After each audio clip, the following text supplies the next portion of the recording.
ఏమెందుకు ఇష్టన్నా మంచం ఉన్నాగా మంచం పక్క కూర్చొని అవస్థ పడతాను. అయ్యో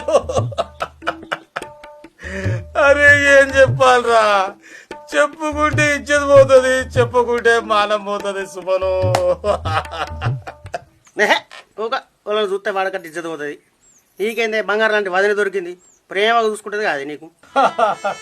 నువ్వు అన్నట్టు అది ఒకప్పుడు రా, ఇప్పుడు కాదు.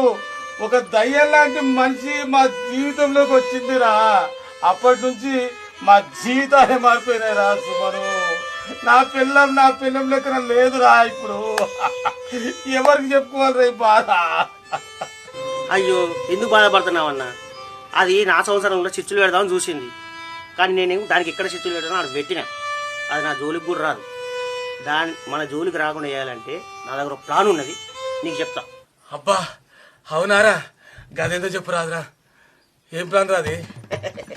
అనియా నీకు ఆ ఉపాయం చెప్పాలంటే మరి నాకు ఏమన్నా అనియా దానికి నేను వెనక్కి పోతున్నారా? ఇప్పుడే పాప